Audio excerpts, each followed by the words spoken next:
c'est que nous devons corriger la voix, l'image, car nous voulons rendre un service qui est vraiment mieux adapté.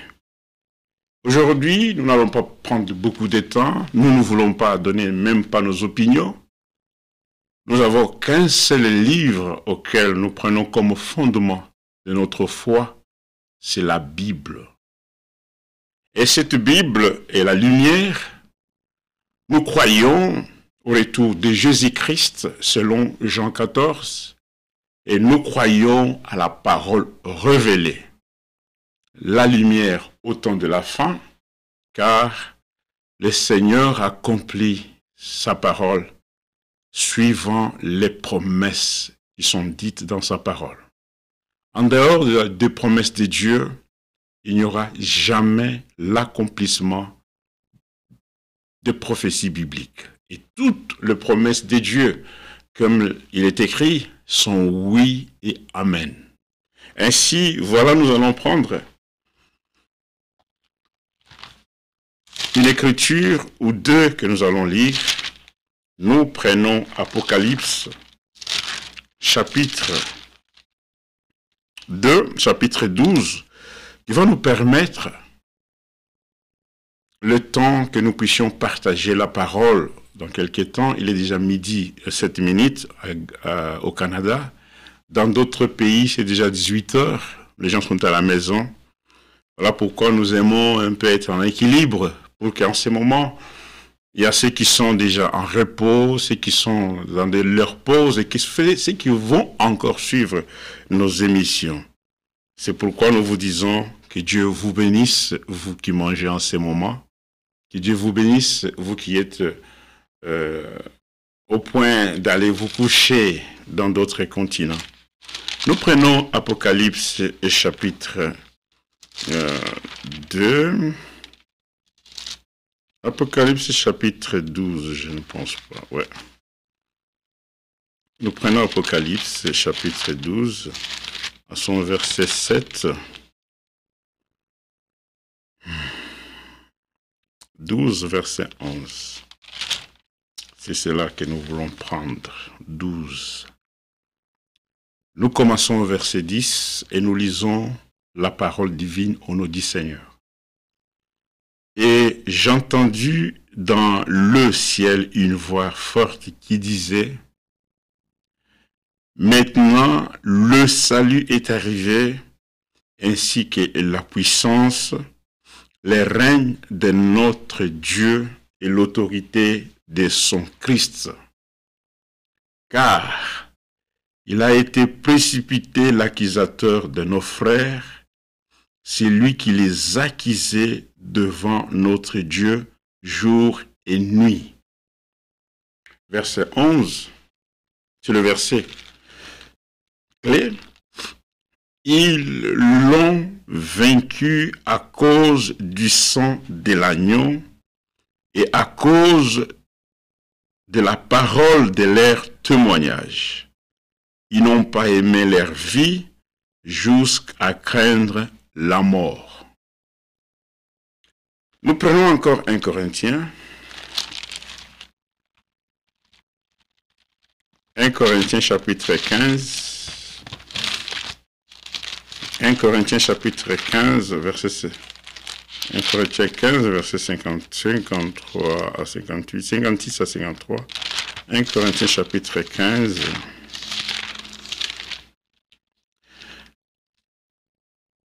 Il dit ceci.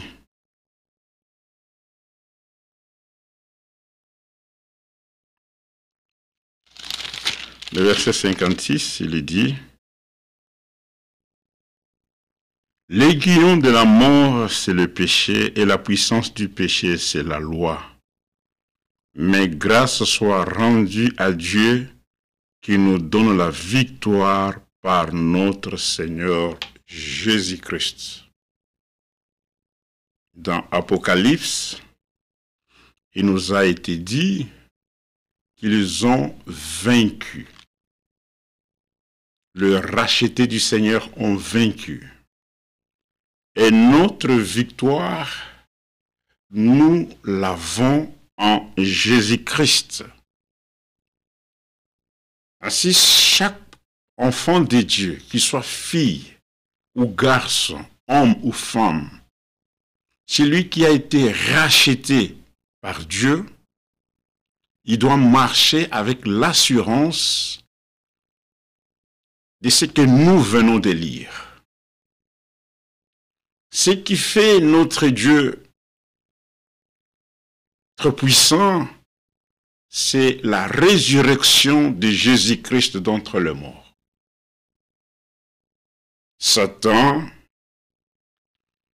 a et avait toujours l'emprise sur tous les hommes sur la terre. Il exerce sa puissance. Mais regardez la grâce que nous avons. Si nous disons que nous sommes victorieux, nous sommes deux vainqueurs, c'est parce qu'il y a un homme, un puissant qui est venu dans le combat et qui a vaincu. Il a vaincu qui? Il a vaincu le diable. Il a vaincu son ennemi. Ainsi, nous qui sommes sauvés par Dieu lui-même, nous sommes de vainqueurs. Nous sommes de vainqueurs. Ça, c'est vraiment un début important dans la vie chrétienne de celui qui vient en Jésus-Christ. Vous savez, bien-aimés dans le Seigneur, lorsque on ne connaît pas, on n'a pas la révélation parfaite du salut de Dieu, on va oublier qu'on est dans un royaume de vainqueurs. Christ a vaincu, ainsi ses fils et filles doivent aussi vaincre. Ils doivent vaincre. C'est très important. Il a dit, Jésus-Christ, ce jour-là, il dit, à la croix, tout est accompli. La rédemption, le salut, le maladie, la guérison de notre âme. Tout était accompli à Golgotha. Il y a de cela 2000 ans. Dieu ne viendra pas encore refaire l'œuvre de la rédemption. C'est une fois pour toutes. Mais regardez, dans chaque âge, il y a toujours un peuple qui est appelé vainqueur. Il y a toujours un peuple qui est appelé vainqueur. C'est pourquoi il est dit ici, verset 56 de 1 Corinthiens chapitre 15, il dit, l'aiguillon de la mort, c'est le péché, et la puissance du péché. Le péché a une puissance. La désobéissance agit en celui qui ne veut pas croire. Celui qui croit, il est souturé, il est dégagé de cette puissance du péché, de la désobéissance, de l'incrédulité. C'est pourquoi il dit que ce n'est pas en nous, nous ne sommes pas, tu n'es pas sauvé de toi-même. C'est celui qui a créé le ciel et la terre qui est puissant. Voilà pourquoi nous disons que notre Dieu est un Dieu puissant. Puissant dans quoi? Parce que lorsqu'il y a eu l'interprétation particulière, lorsque Satan s'est rebellé à Dieu, les combats étaient déjà engagés. Les combats étaient déjà engagés. Voilà pourquoi, dans Ézéchiel 18, Satan a été précipité sur la terre. Pourquoi? Parce qu'il ne trouva pas sa place là-bas. Il était rebelle. Il s'est fait rebelle devant notre Dieu. Ainsi, Dieu l'a précipité sur la terre. Et si lorsqu'il est venu sur la terre, il est puissant. C'est très important. C'est pourquoi nous disons que la rédemption, c'est cette puissance de Dieu qui nous a tirés,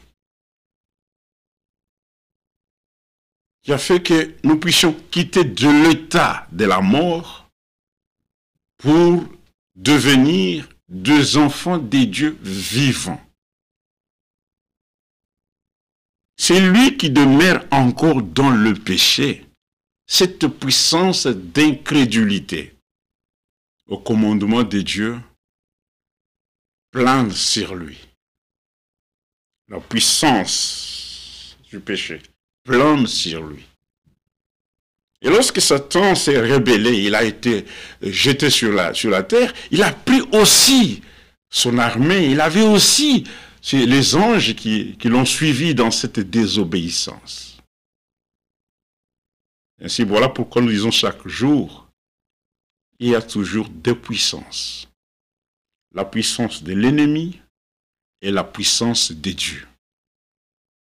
Et l'ennemi a toujours ce travail de ramener l'homme plus loin de son Créateur.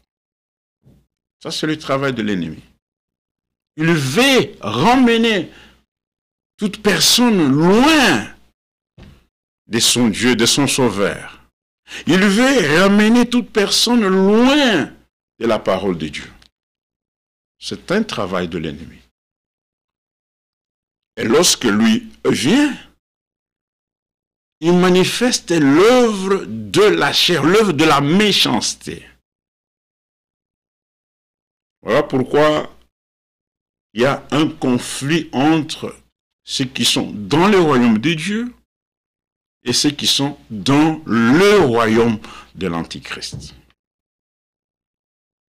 Il est appelé Satan, il est appelé Antichrist parce qu'il est contre tout ce que Dieu fait.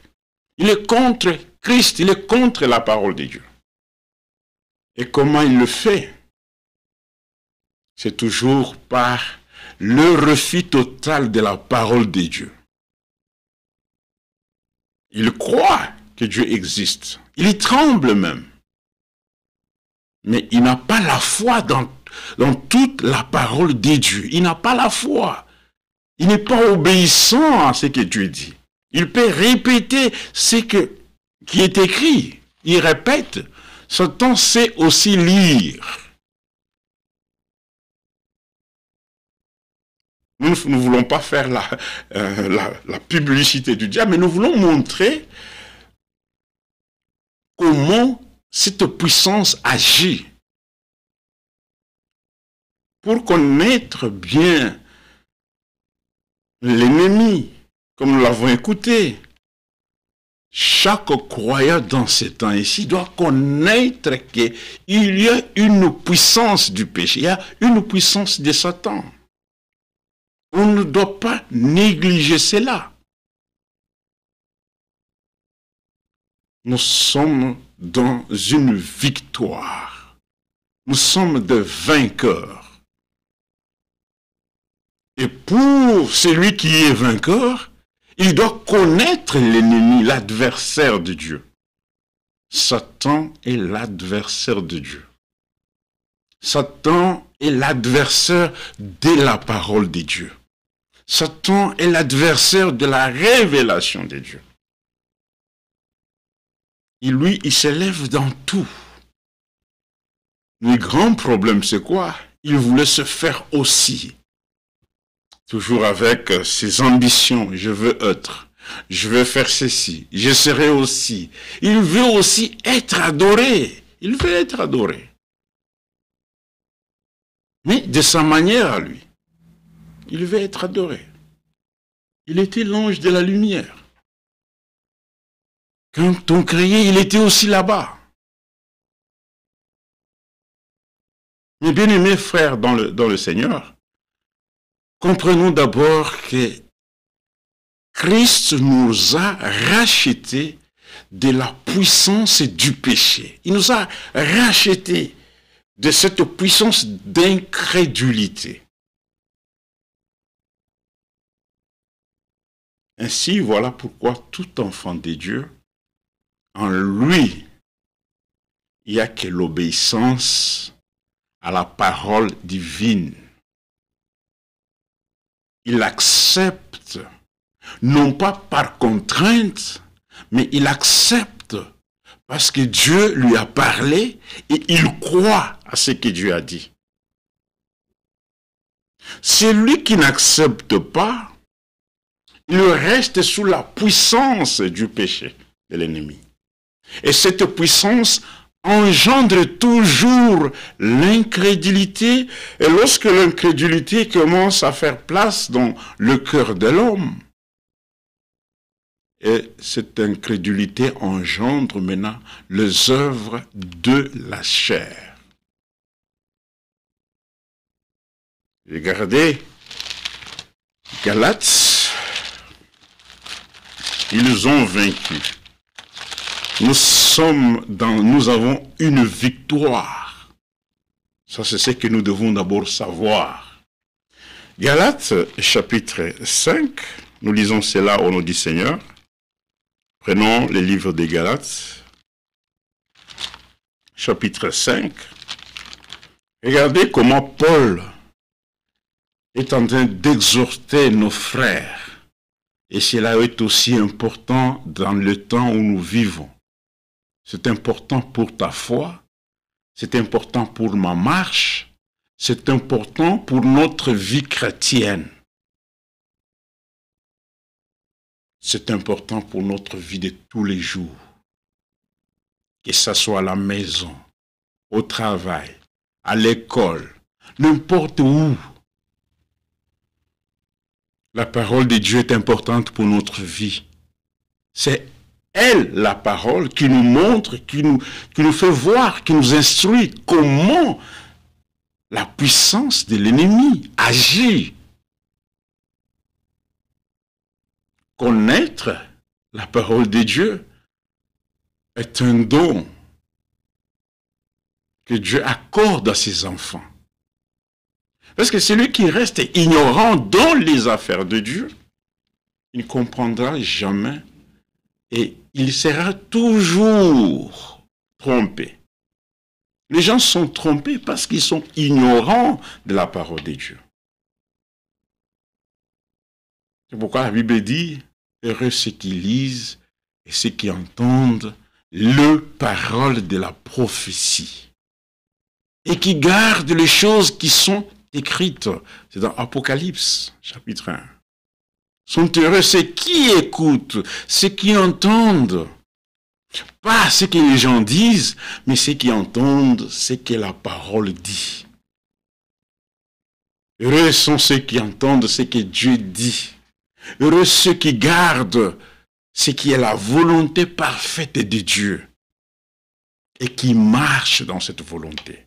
Heureux ceux qui gardent la lumière de Dieu et qui sont eux-mêmes les enfants de la lumière.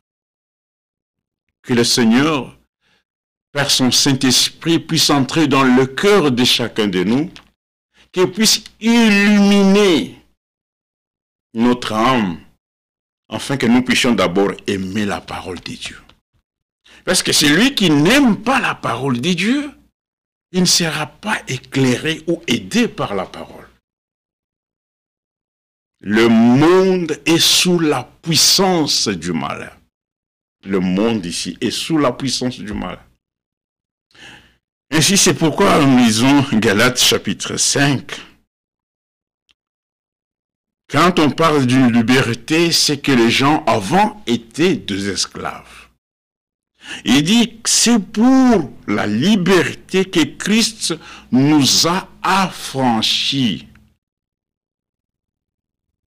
Nous sommes maintenant libres, mais avant nous n'étions pas libres.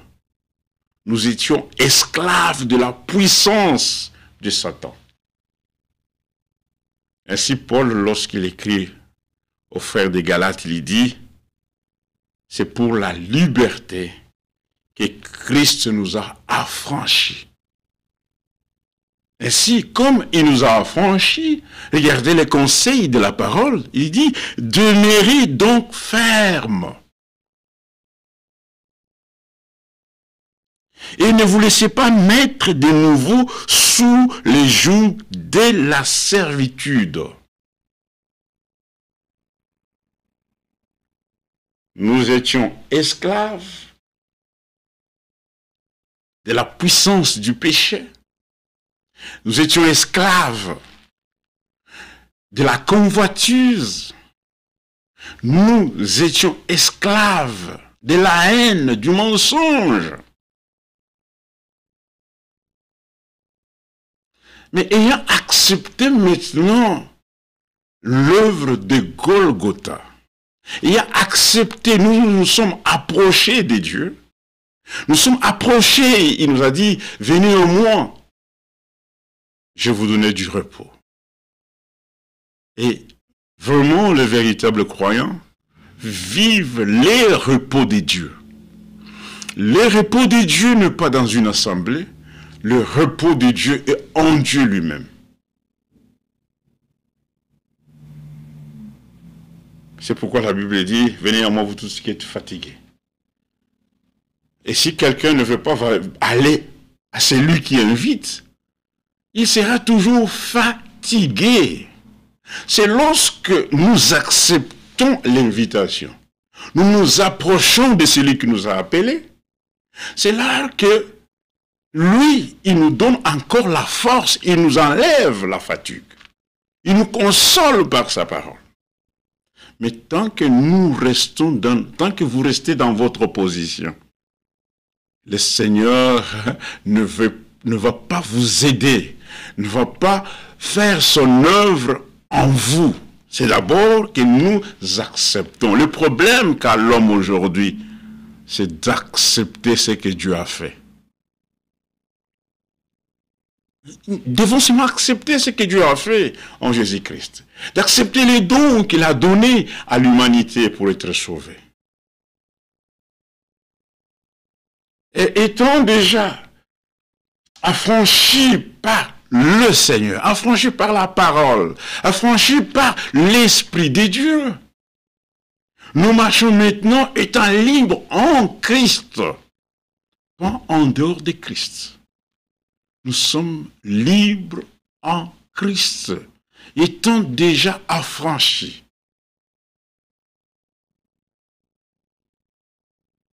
Alors il est dit, comme nous sommes déjà affranchis, demeurons fermes. Parce qu'il y a des gens qui ne sont pas fermes. Ils peuvent écouter la parole de Dieu et retourner encore dans les vies de l'esclavage. Ça, c'est la position la plus mauvaise.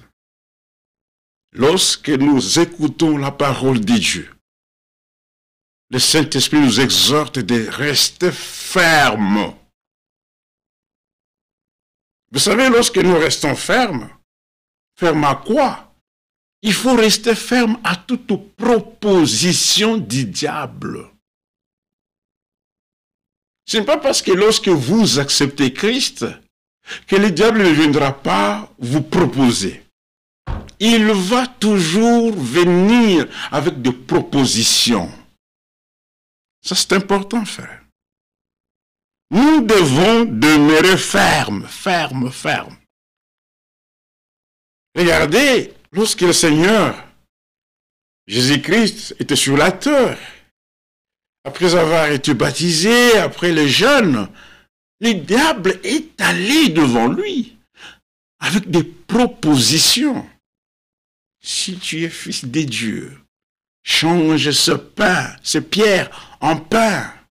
Il est écrit ceci, c'est pourquoi j'ai dit que Satan sait lire la parole de Dieu.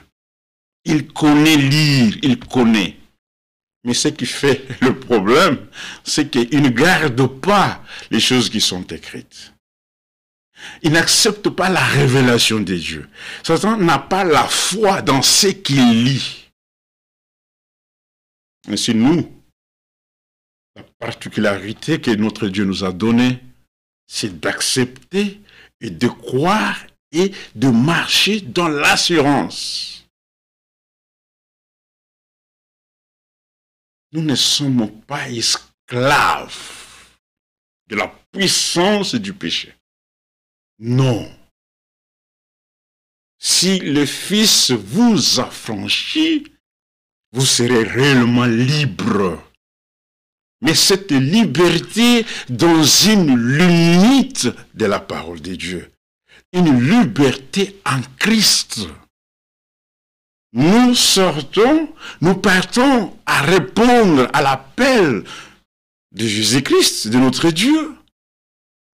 Et nous demeurons maintenant avec lui. Nous demeurons en lui. Voilà pourquoi nous disons que nous sommes dans le temps de proclamer la véritable parole de Dieu et de dire au peuple de Dieu qu'est-ce qui est comme la volonté parfaite de Dieu. Dans l'Église du Seigneur, nous avons ce pouvoir d'apporter simplement la volonté parfaite de Dieu. La volonté parfaite. C'est pour la liberté que Christ nous a affranchis. Demeurons donc fermes. Ne cédons jamais aux propositions du diable. De la même manière qu'il a fait avec notre Seigneur Jésus-Christ, il le fera aussi avec nous qui sommes le Fils de Dieu. Il le fera aussi avec toi. Imagine-toi, ma sœur, mon bien-aimé frère, Satan, lorsqu'il vient, il vient avec des propositions. Il te propose. Mais regarde, tu as l'argent en banque, tu peux faire ceci. Ce sont des propositions qu'il donne. Chacun de nous connaît comment Satan vient. Il te propose, il connaît bien que tu es fils de Dieu. Satan savait que Jésus-Christ était le Fils de Dieu. C'est pourquoi il citait des Écritures. Si tu as ceci, si tu fais ceci. Ce sont des propositions qu'il pouvait le faire devant le Seigneur. Mais il le fait aussi avec nous. Ainsi, bien-aimés, restons fermes à toute proposition de l'ennemi. N'acceptez rien. Si vous acceptez ce que Satan donne, déjà, vous n'êtes pas libre, vous rentrez encore à être esclave de sa puissance. Et c'est pourquoi il dit, demeurons donc fermes et ne vous laissez pas mettre de nouveau sous les jougs de la servitude. Ainsi nous avons dit, lorsque quelqu'un tombe dans l'incrédulité, cette désobéissance engendre dans la personne les œuvres de la chair. Maintenant, verset 13 de Galates, il dit, « Frères, vous avez été appelés à la liberté. » Mais parce que lorsque les gens n'ont pas la révélation de Dieu, ils peuvent prendre les mots « liberté » et vivre de leur comme ils le veulent. Non. Le prétexte, en Jésus-Christ, nous sommes libres. Mais lisons bien la parole de Dieu. Voilà pourquoi nous avons besoin de la révélation de Dieu. Et nous remercions le Seigneur. Parce que dans ces temps ici, il ne nous a pas laissé comme cela. Il nous a envoyé un prophète avec la révélation de sa parole. Si nous voulons être vainqueurs, si nous voulons marcher dans la victoire, c'est d'abord, nous devons accepter la parole de Dieu. En dehors de la parole, il n'y a pas la victoire. C'est simplement dans la parole de Dieu, lorsque nous obéissons, lorsque nous croyons totalement, nous ne choisissons pas qu'est-ce que nous devons accepter et qu'est-ce que nous ne devons pas accepter. Nous croyons. Nous acceptons les corrections. Nous acceptons les ordonnances, les commandements. même si cela semble difficile dans ma vie. Et ce qui est vraiment très important, c'est quoi dans ces temps ici? C'est de ne pas imiter ceux qui n'ont pas accepté l'invitation du Seigneur. Si vous imitez les gens du dehors, vous serez vaincu par le malin. Un enfant de Dieu ne va pas imiter. N'imitons pas ce que les gens du dehors font. N'imitons pas ce que les religions font, ce que les églises indépendantes font. Il ne faut jamais imiter. Mais marchons toujours avec la parole. Ainsi, lorsque Paul parle de la liberté, il dit, frère, vous avez été appelés à la liberté. Mais il dit, seulement ne faites pas de cette liberté un prétexte de vivre selon la chair. La victoire que nous avons, Christ nous a donné cette victoire. En nous sommes arrachés de la puissance des ténèbres à la puissance de sa lumière. Ainsi, dans cette liberté, Paul dit, ne faites pas cela comme un prétexte de vivre selon la chair. Et rendez-vous par amour, serviteurs les uns et les autres. Car toute la loi est accomplie dans une seule parole, celle-ci. Tu aimeras ton prochain comme toi-même. Ça aussi, c'est un commandement, et nous devons le dire, et nous devons les accepter d'aimer notre frère, notre sœur, comme nous nous aimons nous-mêmes. Je trouve parfois triste, lorsqu'on veut donner quelque chose à son frère ou à sa sœur, on regarde simplement ce qu'on n'a pas besoin. Ce qu'on a, même si c'est une chemise ou quoi là, on regarde ce qui est déjà. C'est ça, non. Si je lui donne ça, c'est fini pour lui. Non. Nous devons regarder dans ce temps où nous sommes. La Bible dit, nous devons aimer notre frère comme nous nous aimons d'abord nous-mêmes. Je crois que si tu aimes manger la nourriture bonne. Tu ne mangeras pas une nourriture qu'on a laissée. Si tu veux te vêtir, tu vas te vêtir d'une chemise neuve. Tu ne verras pas que tu puisses prendre une chemise déchiquetée. Que celui qui a des oreilles, qu'il écoute vraiment ce que l'Esprit dit. Parce qu'il dit, tu aimeras ton prochain comme toi-même. C'est aimer son prochain comme soi-même. Parfois, lorsqu'on parle de l'amour, on le parle avec des lèvres, on le parle.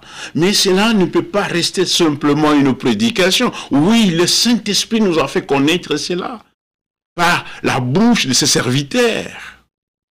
Mais il faut que ce que nous lisons soit maintenant le vécu comme croyant, comme chrétien, comme enfant de Dieu, comme élu de Dieu. Aimer son prochain comme soi-même. Ça, c'est tout le monde qui le dit, même ceux qui sont dans la politique. Les politiques en disent.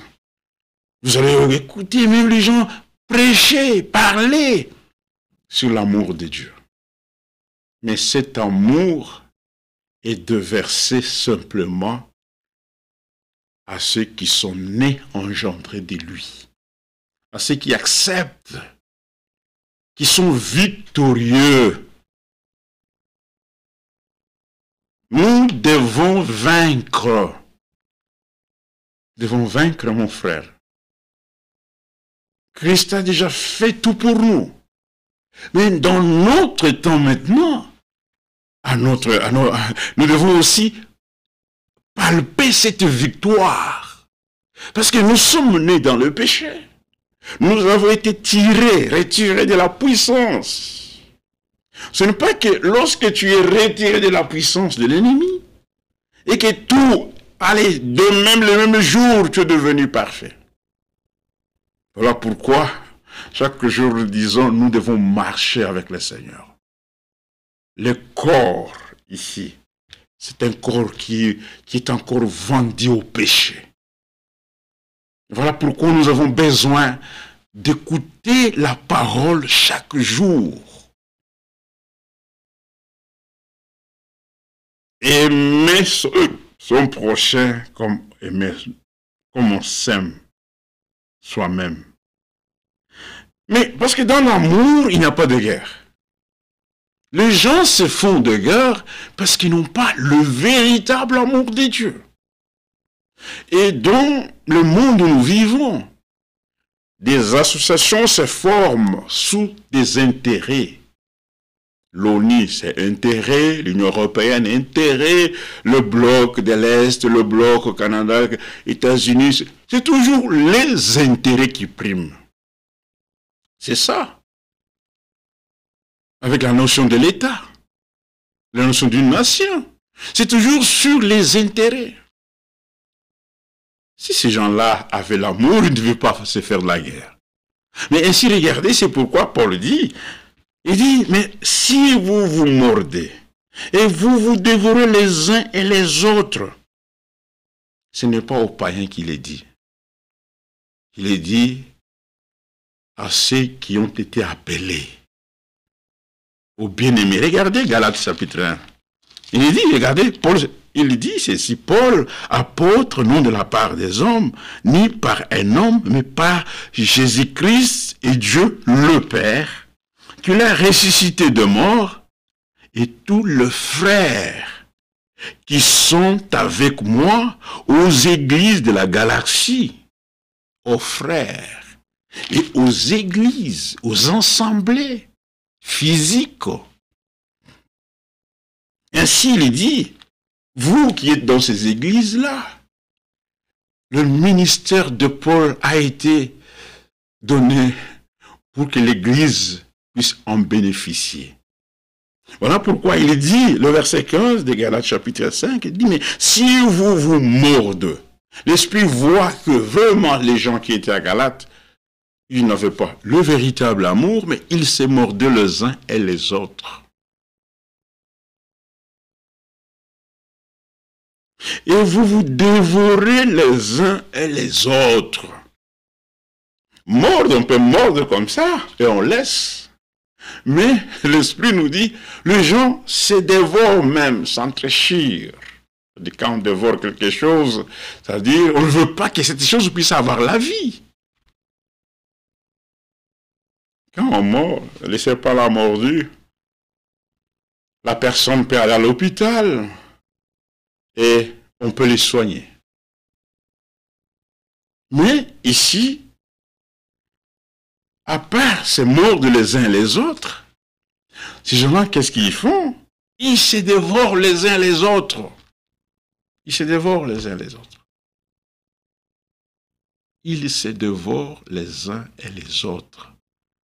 Et je vais lire ça demain dans la version de la Bible Semeur. Vous allez le comprendre. Parce que chaque parole, chaque écriture devient important pour nous. Chaque écriture est importante. Chaque mot, nous devons retenir l'évangile dans le terme de l'évangile.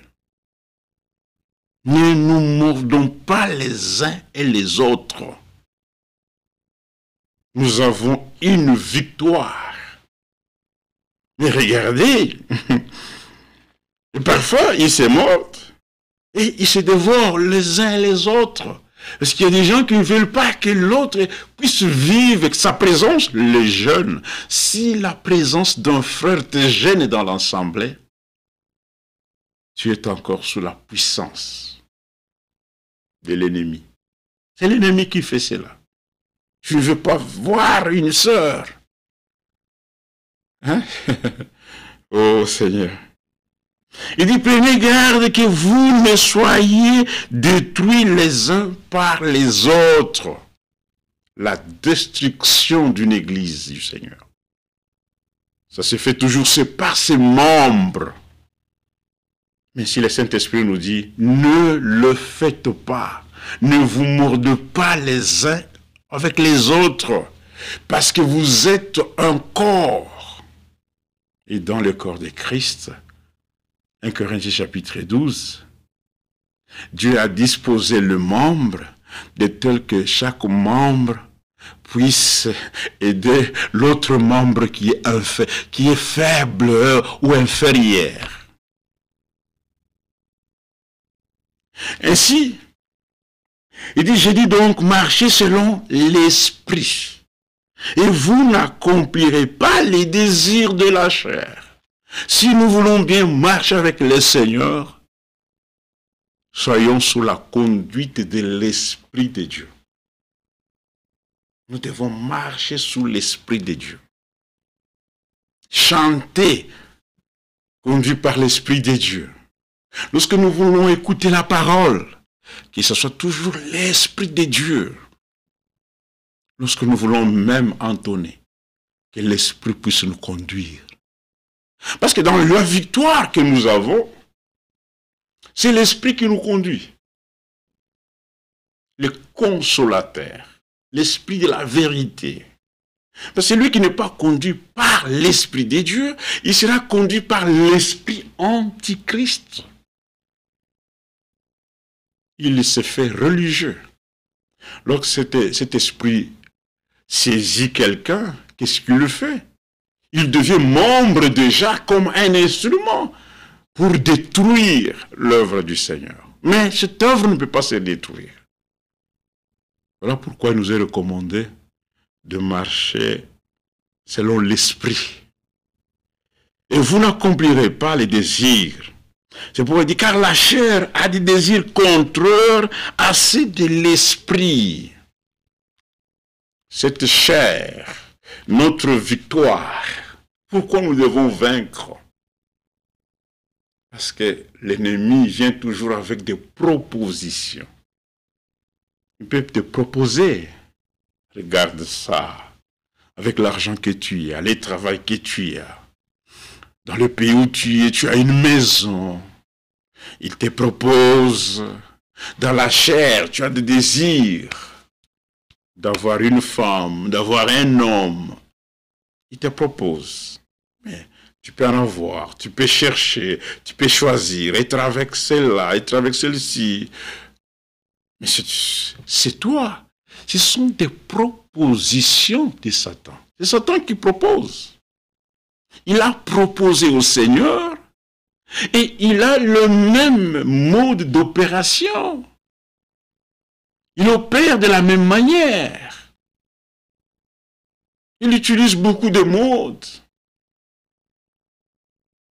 Il fait de la même manière. Il dit, mais si tu m'adores, je vais te donner. Pour que nous puissions vaincre, pour que nous puissions marcher dans la victoire, nous devons d'abord nous aimer les uns les autres, aimer la parole de Dieu, aimer son prochain, son frère, comme nous nous aimons nous-mêmes, et marcher par l'Esprit de Dieu. Parce que nous connaissons que la chair a des désirs contraires à ceux de l'Esprit. Et la Bible dit, ils sont opposés entre eux, afin que vous ne fassiez point ce que vous voudriez. C'est lui qui agit selon son désir. Il est encore, le vieil homme le dérange. Il le dérange beaucoup. Ah non, frère, je peux faire ce que je veux. Nous avons lu que Christ nous a affranchis. Ainsi, demeurons en Christ pour que nous ne soyons pas encore sous les jougs, pour que nous ne puissions pas encore être retournés avec cette puissance de l'ennemi. Et lorsque la parole est envoyée, voilà pourquoi dans Apocalypse, nous allons retourner cela. Nous prenons en compte, je vais regarder qui sont avec nous. Ah là là. Mes salutations fraternelles à tous les saints. Merci mon frère, que Dieu te bénisse. Oh là là, Seigneur. Oh, quel jour merveilleux. Dieu nous a aimés. Nous appelons le frère. Nous sommes des vainqueurs. Nous sommes des vainqueurs.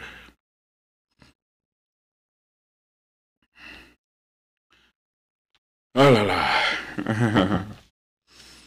Nous parlons, nous sommes vainqueurs. Et nous devons vaincre. Nous devons vaincre. Alors, lorsque nous regardons dans l'Apocalypse, si nous prenons Apocalypse chapitre 2, vous allez voir, il est parlé à la fin de chaque lettre, il est dit, Apocalypse chapitre 2, on commence, écrit à l'ange de l'église d'Éphèse, et à la fin, il est dit que celui qui a des oreilles entende ce que l'Esprit dit aux églises.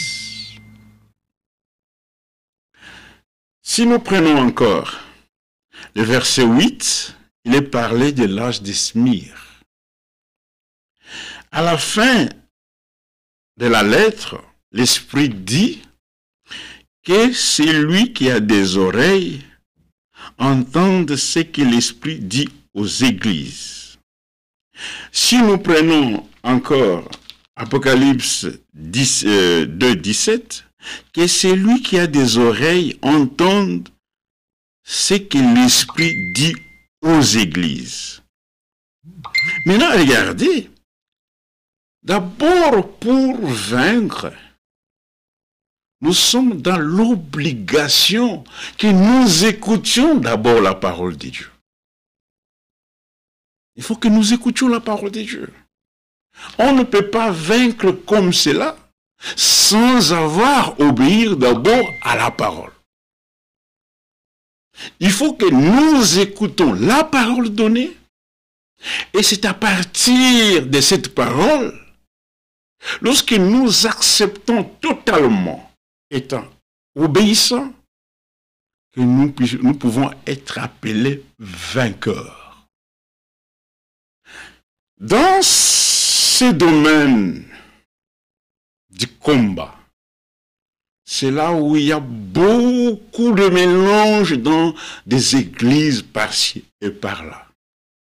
Parfois, il y a des gens qui apportent la parole dans leurs assemblées, comme si c'est l'homme lui-même, comme si c'est l'église à cette puissance, l'assemblée à cette puissance pour sortir victorieuse. Parfois, il y a des séminaires qui se font par-ci et par-là.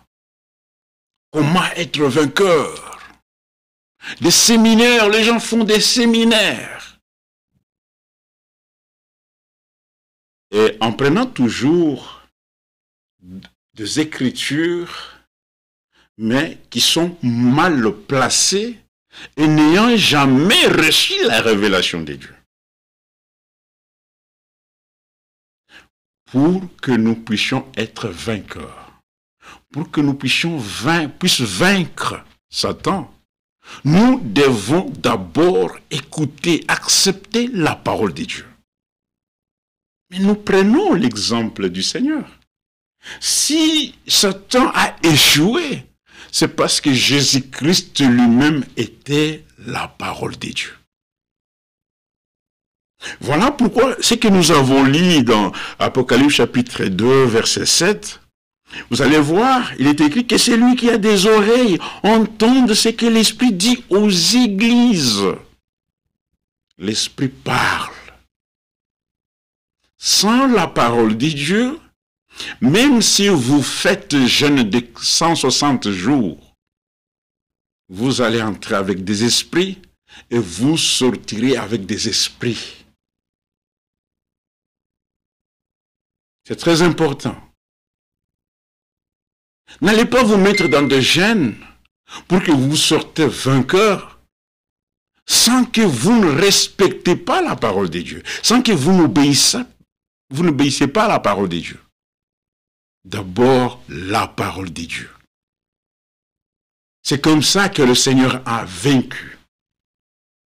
Il a dit, il est écrit. C'est-à-dire, à chaque situation que l'ennemi peut nous proposer.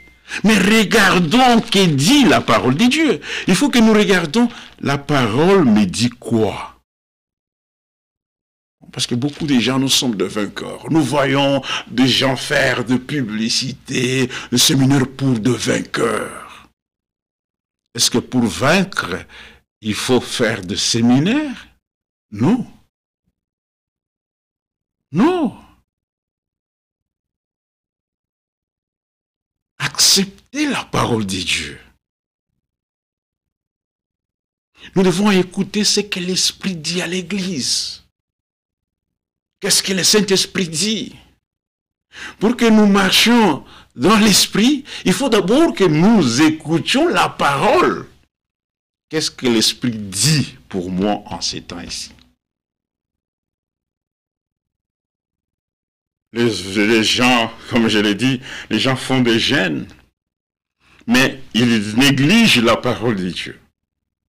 Ce n'est pas correct, mon frère. Vous voyez, d'abord, nous devons écouter ce que l'Esprit dit. C'est pourquoi il est dit, à celui qui vaincra. Vous voyez, c'est par la parole de Dieu que nous sortons vainqueurs. Sans la parole de Dieu, il n'y a pas la victoire. N'oubliez pas ce que j'ai dit tout au commencement, que dans cette marche avec le Seigneur, étant sur la terre, nous avons l'Esprit de Dieu. Et la chair aussi a des désirs. Et chaque enfant de Dieu, lorsqu'il écoute la parole de Dieu, il va dire, sur ce point, je suis vainqueur. Parce que je ne le fais pas comme j'étais dans le monde, comme j'étais sous la puissance de l'ennemi. Mais non, lorsque j'écoute la parole de Dieu, je suis vainqueur. Parce que nous-mêmes, nous devons être des témoins de notre vie. Voilà pourquoi nous pouvons demander, tu as vaincu en quoi? Il faut que tu saches que ça, lorsque j'étais sous la puissance de l'ennemi, je faisais cela. Je faisais cela. Maintenant, étant en Christ, en écoutant sa parole, je suis vainqueur. Voilà pourquoi il est dit dans l'Apocalypse, là nous avons lu, Apocalypse chapitre, là nous étions. Oh là là, Seigneur, merci. Apocalypse 12, regardez, parce qu'il dit ceci, il y a un témoignage. Verset 11, il dit, ils l'ont vaincu à cause du sang de l'agneau et à cause de la parole de leur témoignage. Ils n'ont pas aimé leur vie jusqu'à craindre la mort. Dans ce temps où nous écoutons la parole de Dieu, nous avons un témoignage. Lorsque nous écoutons la parole de Dieu, prions le Seigneur avec que ce témoignage soit rendu manifeste dans notre vie, dans ma vie, dans ta vie, que tu puisses expérimenter cela. Tu es seul, tu dis. Lorsque j'étais sous la puissance de l'ennemi, dans cette situation, dans ce cas ici, je faisais cela, je faisais ça, je faisais ça, je faisais ça. Mais ayant entendu la parole de Dieu, Christ qui m'a affranchi. Mais lorsque Satan vient me proposer des choses, et lorsque j'écoute la parole de Dieu, je ne cède pas. Je demeure fidèle à ce que j'ai écouté. Je demeure fidèle à ce que j'ai écouté. Parce qu'il y a des gens qui ne restent pas fidèles, qui cèdent simplement aux propositions de l'ennemi. Ils cèdent, ils les laissent, ils cèdent.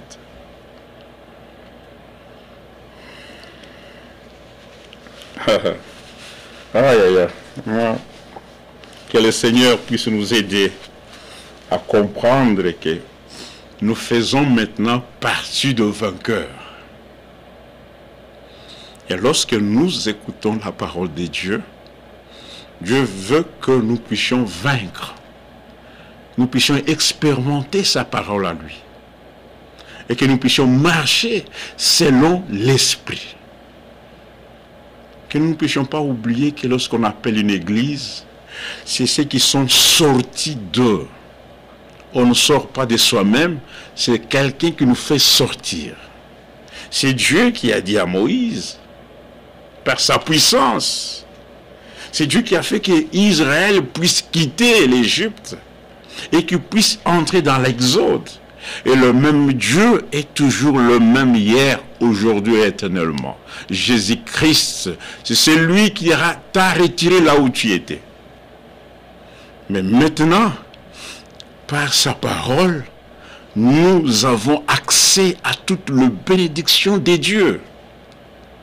Voilà, il ne veut pas que nous puissions encore retomber. C'est comme quelqu'un, lorsqu'ici un homme il prenait des drogues et d'autres choses, il entre dans ce qu'on appelle le cure de désintoxication.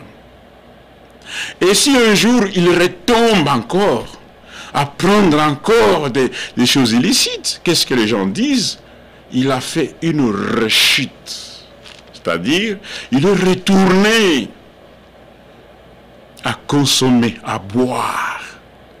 Ainsi, lorsque la parole de Dieu est donnée, c'est pour que nous ne retournions pas encore, qu'on ne puisse pas encore faire une rechute, encore à travailler, à accomplir les désirs de la chair. Et lorsqu'on accomplit les désirs de la chair, on donne accès à la puissance du diable et le vieil homme commence à prendre l'ampleur sur nous. L'amour de la parole disparaît. Et lorsque tu vois que l'amour commence à disparaître en toi, sache bien que vous êtes dans une voie dangereuse. Ne retournez jamais à cette puissance du péché. Voilà pourquoi nous devons écouter la parole de Dieu. Satan, même après vous avoir écouté la parole, il viendra te proposer des choses. Voilà pourquoi nous avons besoin d'écouter toujours la parole. Écoutons toujours la parole. Parce que l'incrédulité à la parole de Dieu engendre les œuvres de la chair. Galates chapitre 5, verset 19, 20. Les œuvres de la chair. Ça commence à se manifester. Ce sont des choses que Satan propose à chacun de nous. Il nous propose. Il va te proposer.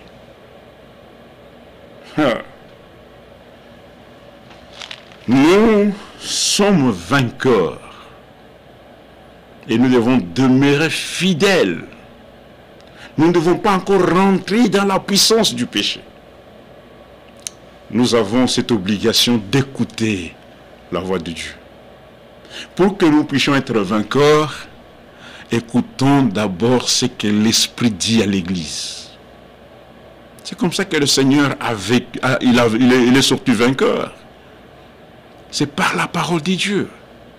Vous ne sortirez jamais vainqueur lorsque vous allez chaque jour pour écouter des séminaires, pour faire des jeûnes, c'est lorsque nous écoutons la parole, nous croyons la parole et nous gardons les choses que l'Esprit nous a dit.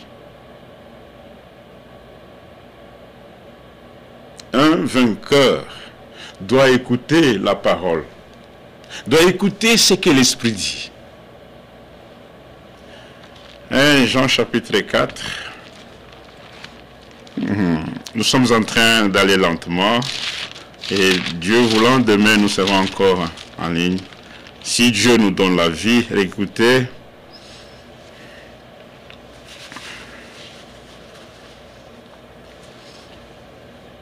« 1 Jean chapitre 4.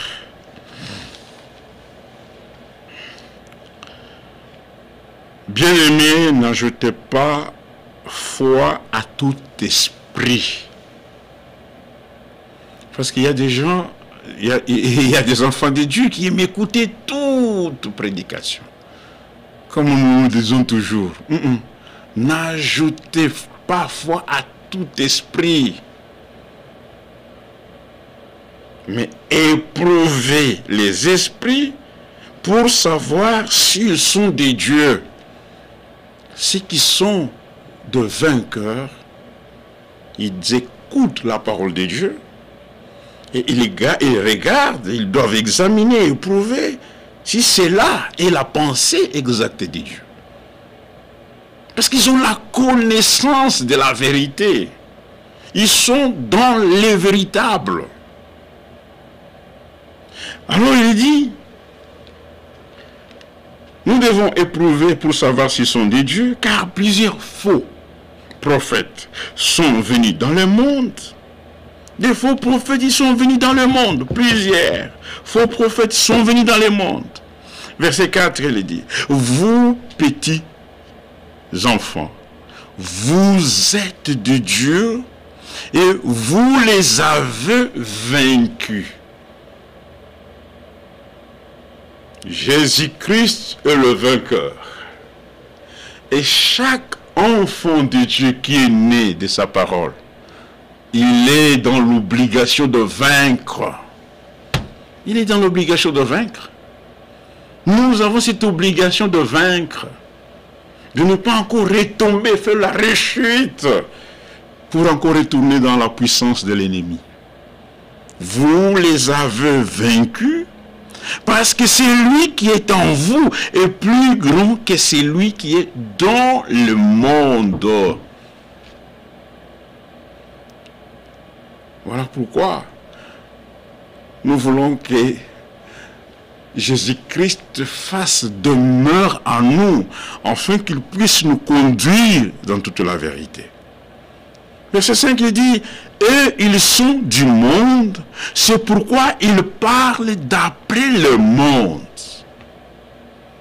Même lorsque nous parlons comme l'Église du Seigneur, nous n'avons pas ce langage de gens de dehors, que ce soit la femme mariée, que ce soit nos sœurs. Nous sommes dans une délivrance totale. Nous avons ce désir et nous devons dire à notre Dieu, Seigneur, délivre-moi totalement. Lorsque je parle, que je ne parle pas comme le monde. Lorsque je chante, que je ne chante pas comme le monde.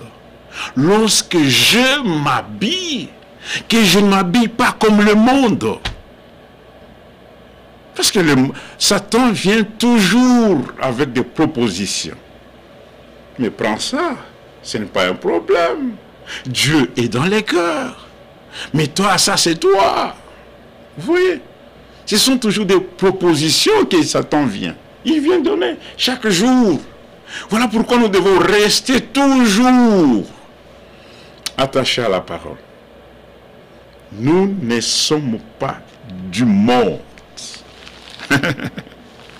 Il dit ceci, parce que celui qui est en vous est plus grand que celui qui est dans le monde, et ils sont du monde, c'est pourquoi ils parlent d'après le monde. Toi, tu parles d'après qui?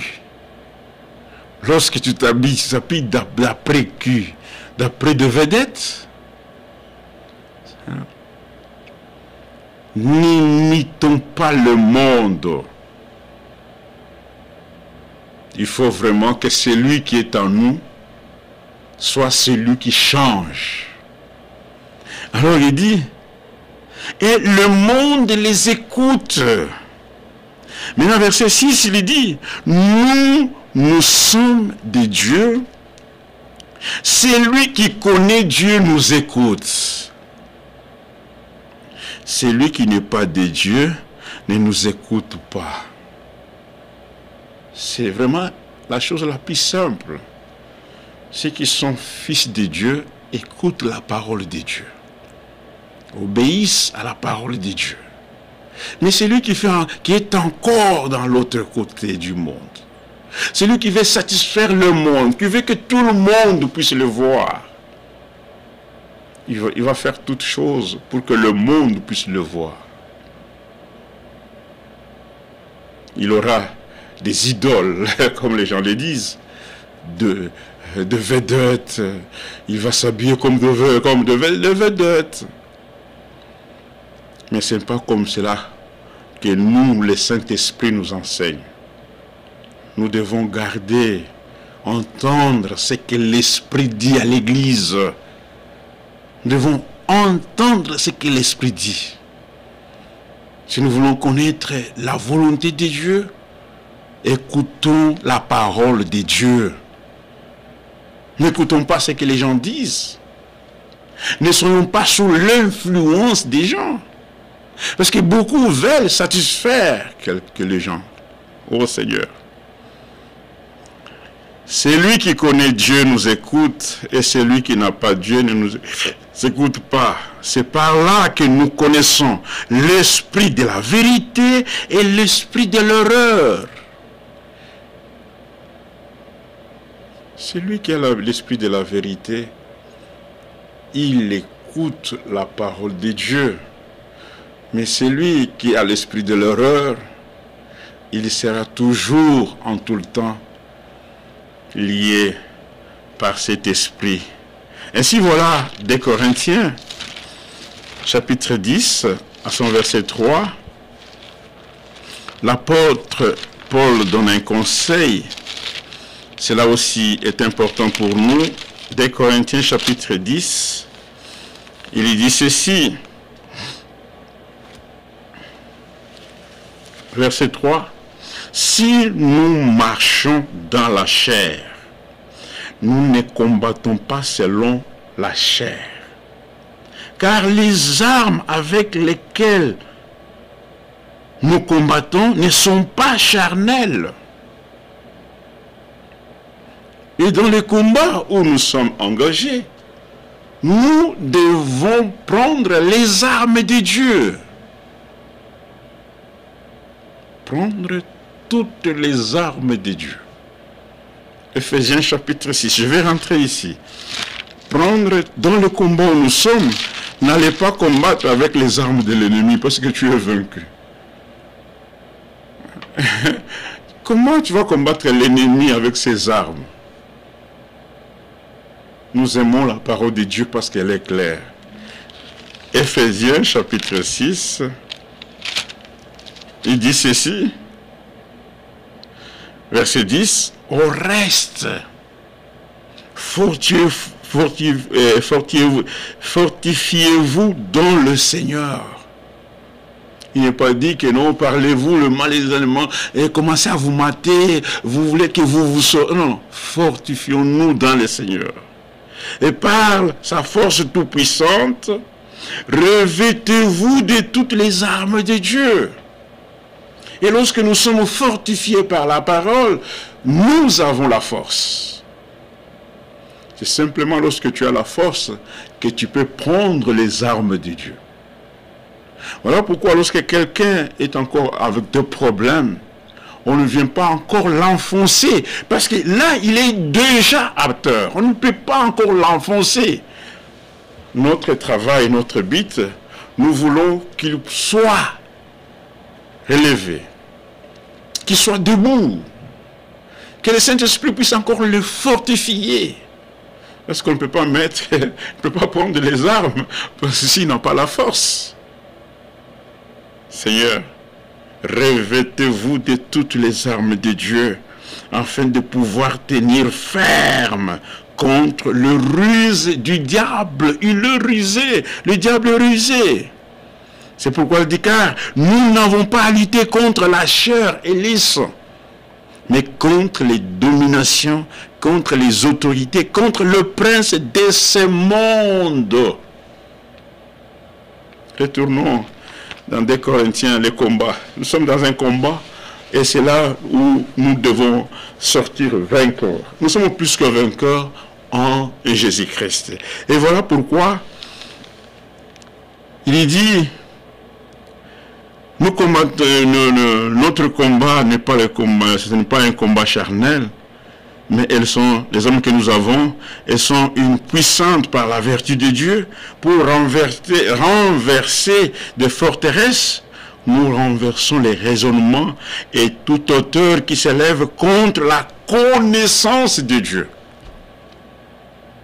Lorsque quelque chose, les gens prêchent une chose, et que cela n'est pas la parole de Dieu, mais nous prenons les livres, le contenu du vin, pour montrer ce qui est la volonté parfaite. Nous ne combattons pas les frères, nous ne combattons pas les pasteurs dénominationnels. Nous sommes en train de renverser les raisonnements des systèmes. Nous aimons les frères bien-aimés qui sont dans les églises indépendantes. Nous aimons même les prêtres catholiques. Mais nous renversons les raisonnements du système. Nous renversons les raisonnements des systèmes. Et après, qu'est-ce que nous disons? Mais sortez, sortez, vous qui êtes peuple de Dieu. Parce que dans les systèmes, Dieu n'est pas là. Dans le système, Jésus-Christ n'est pas là. Il n'aime pas le mélange. Voilà pourquoi il a été dit dans Deutéronome 18 que lorsque vous allez entrer dans ces pays, n'imitez pas les abominations de ces nations-là. Nous ne pouvons pas imiter.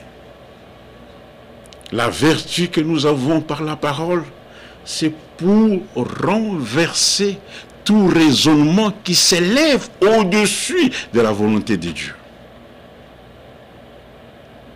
Ils sont les enfants du malin, sont plus rusés que leur père.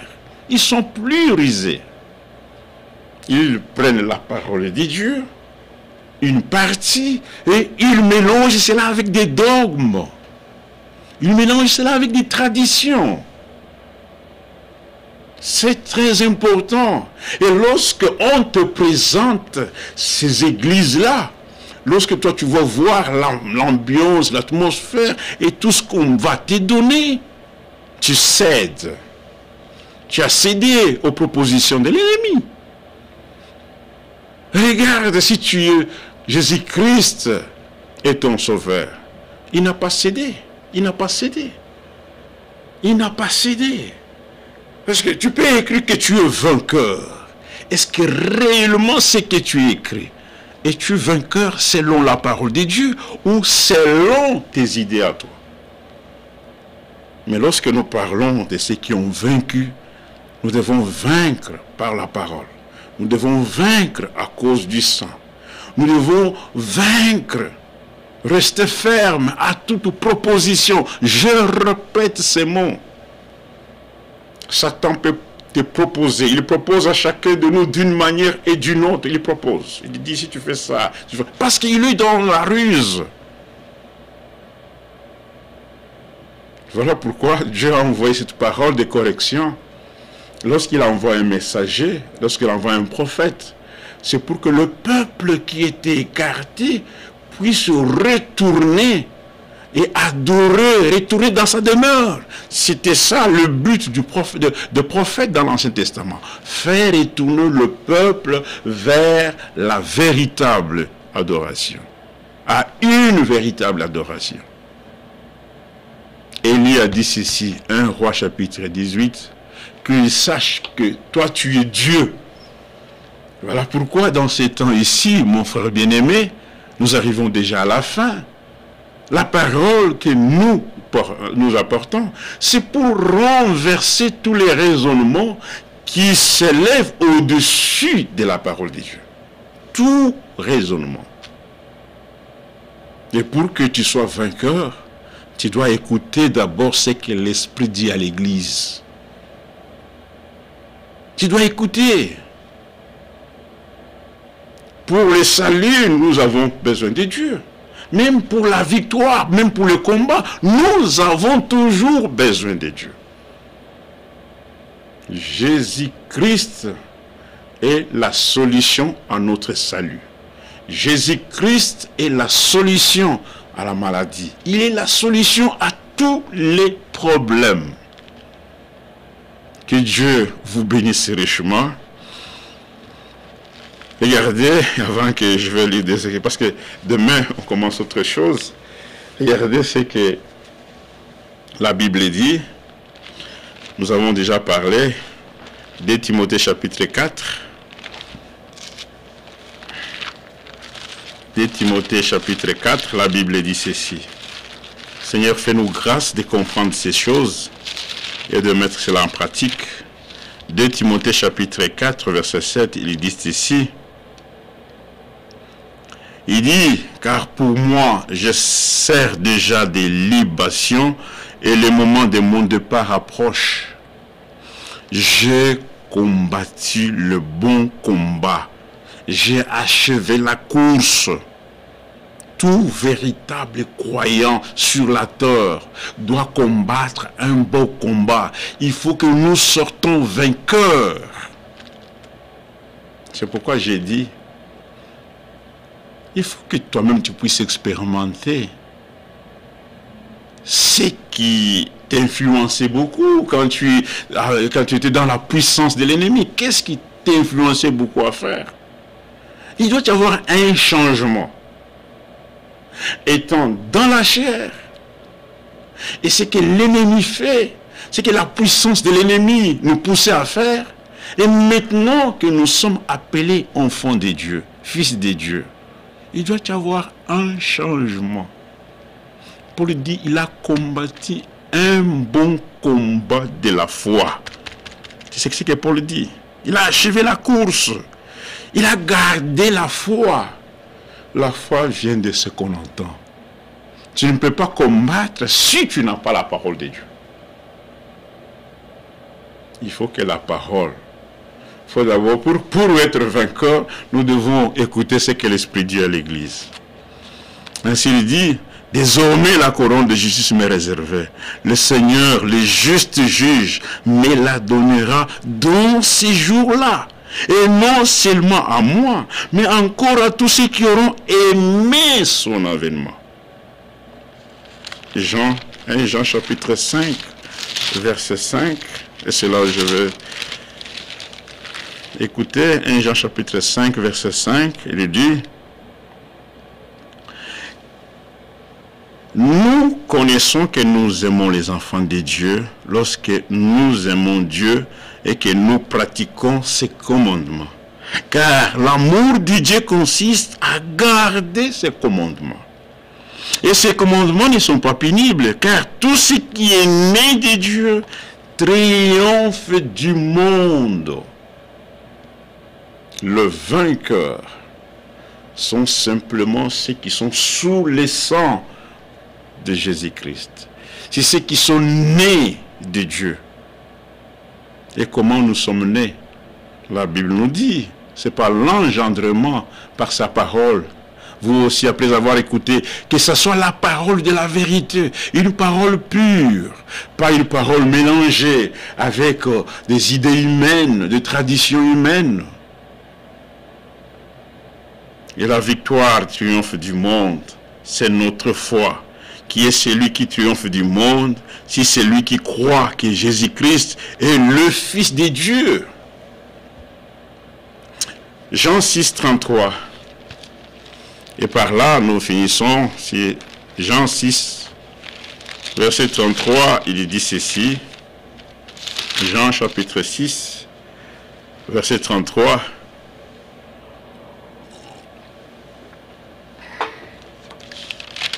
Jean 6, son verset 33, il dit,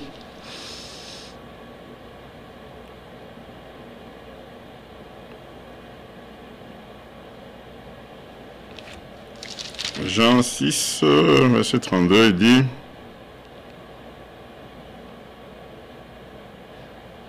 verset 38, car je suis descendu du ciel pour faire non ma volonté, mais la volonté de celui qui m'a envoyé. Or, la volonté de celui qui m'a envoyé, c'est que je ne perde aucun de tout ce qu'il m'a donné, mais que je le ressuscite au dernier jour. La volonté de mon Père, c'est que quiconque voit le Fils et croit en lui ait la vie éternelle. Que notre Dieu soit loué. Qu'est-ce que nous avons voulu parler aujourd'hui? Jésus-Christ a vaincu. Et nous, en tant que ce sujet, en tant que fils de Dieu, nous devons vaincre. Nous devons sortir vainqueurs dans notre vie, dans notre marche. Nous devons écouter la parole de Dieu. Nous devons demeurer dans la parole. De ne pas encore retourner dans cette puissance où nous avons été libérés par le Seigneur. Notre témoignage. Et à chaque jour, lorsque nous écoutons la parole de Dieu, nous voulons que le Saint-Esprit puisse nous fortifier et prendre toutes les armes de Dieu. Prendre toutes les armes de Dieu. Prendre toutes les armes de Dieu. Demeurer ferme. Que chacun de nous ne puisse pas céder à une proposition, à des propositions que les diables peuvent faire. Il l'a fait avec le Seigneur Jésus-Christ et le Seigneur n'a jamais cédé. Nous sommes l'épouse de Jésus-Christ. Voilà pourquoi la Bible dit dans Apocalypse 19, « Soyez dans l'allégresse, car les noces de l'agneau sont venues et son épouse se préparait. » Nous sommes l'épouse du Seigneur et notre matrice. Nous écoutons simplement ce que dit l'Esprit, ce que Dieu dit pour nous. Ce qui est important pour ma vie, non pas ce que les gens disent, mais comme l'épouse, comme l'église du Seigneur, restons attachés à ce que Dieu a dit. Et lorsque nous sommes attachés à ce que Dieu a dit, il y a la vie de Dieu qui accompagne. Voilà pourquoi nous n'allons pas faire les efforts pour produire les œuvres de Dieu, pour produire le fruit de l'Esprit, mais ayant déjà la nature de Dieu en nous, ayant déjà l'Esprit de Dieu en nous, le fruit de l'Esprit commence à se manifester. À se manifester. Tout enfant de Dieu, il ne combat pas lui-même. Nous devons être en Christ pour que nous sortions vainqueurs. Que le Seigneur vous bénisse richement. Nous serons encore demain, Dieu voulant, et prions les uns pour les autres, parce que la parole a été envoyée, et la parole est prêchée pour nous fortifier, pour que nous puissions porter l'image du céleste, pour que nous puissions marcher avec lui. La Bible dit, la chair a des désirs contraires à celui de l'esprit.